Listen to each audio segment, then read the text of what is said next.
Salam sejahtera bagi kita sekalian. Saudara-saudara yang dikasihi Yesus Kristus, marilah sejenak mendengarkan firman Tuhan yang tertulis dalam Mazmur pasal 86 ayat 11. Tunjukkanlah kepadaku jalan-Mu ya Tuhan, supaya aku hidup menurut kebenaran-Mu. Bulatkanlah hatiku untuk takut akan nama-Mu. Demikian pembacaan firman Tuhan. Saudara-saudara yang dikasihi Yesus Kristus, dalam kehidupan sehari-hari, seringkali kita diperhadapkan dengan situasi yang menekan. Pergumulan datang silih berganti. Masalah dan pergumulan terkadang menghimpit iman dan membuat kita kesesakan menghadapinya. Dalam kondisi seperti ini, tidak sedikit orang yang berputus asa. Apakah yang harus kita lakukan supaya kesesakan, pergumulan tidak membuat kita berputus asa? Sama seperti manusia umumnya, Daud pun mengalami pergumulan dan penderitaan. Daud menghadapi kesusahan sebab orang-orang yang hendak mencabut nyawanya. Daud dihimpit keadaan yang sangat berat dari orang-orang yang sombong. Dalam kesesakan hidup, Daud berseru dan berdoa memohon pertolongan Tuhan. Di dalam doanya kepada Allah, sungguh-sungguh Daud memohon, "Tunjukkanlah kepadaku jalan-Mu ya Tuhan, supaya aku hidup menurut kebenaran-Mu. Bulatkanlah hatiku untuk takut akan nama-Mu." Daud memanjatkan doa dengan penuh keyakinan kepada Tuhan, sekalipun belum menerima jawaban atas doa-doanya. Namun Daud tidak pernah ragu kepada Tuhan. Saudara-saudara yang dikasihi Yesus Kristus, jika hari ini kita berada dalam kesesakan, kesulitan, entah karena himpitan ekonomi, penyakit yang tak kunjung sembuh, masalah keluarga, dan lain sebagainya, janganlah berputus asa. Seperti Daud yang berseru kepada Tuhan memohon hikmat untuk berjalan pada jalan Tuhan, demikianlah kita berseru kepadanya di dalam doa.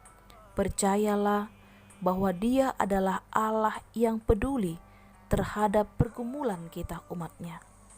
Tuhan akan menjawab doa kita sesuai dengan waktunya Tuhan. Hendaklah kita orang-orang percaya selalu meminta petunjuk kepada Tuhan, agar Tuhan menunjukkan jalannya kepada kita. Tetaplah berdoa memohon kepada Tuhan, agar kita dapat berjalan di jalan Tuhan dengan penuh sukacita. Amin, marilah kita berdoa.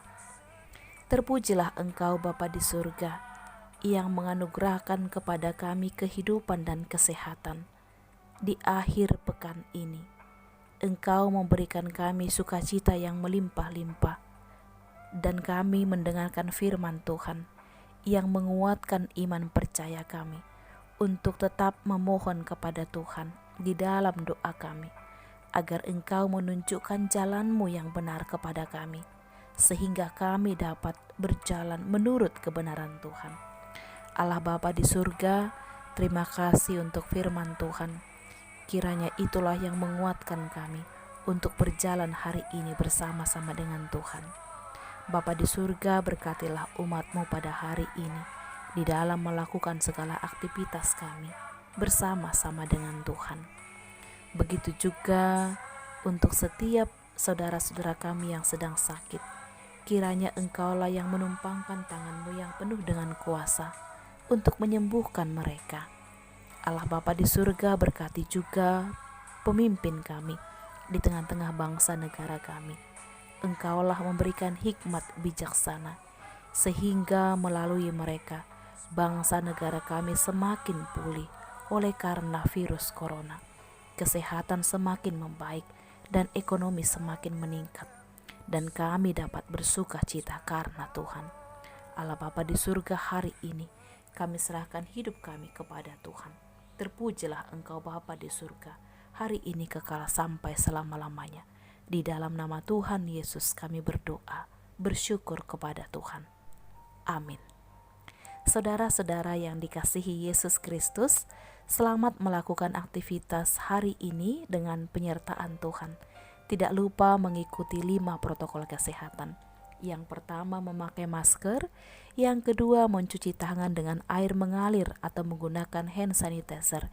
Yang ketiga, menjaga jarak. Yang keempat, menghindari kerumunan. Dan yang kelima, melipat tangan, memohon perlindungan Tuhan. Selamat pagi, selamat beraktivitas. Tuhan Allah memberkati kita. Shalom.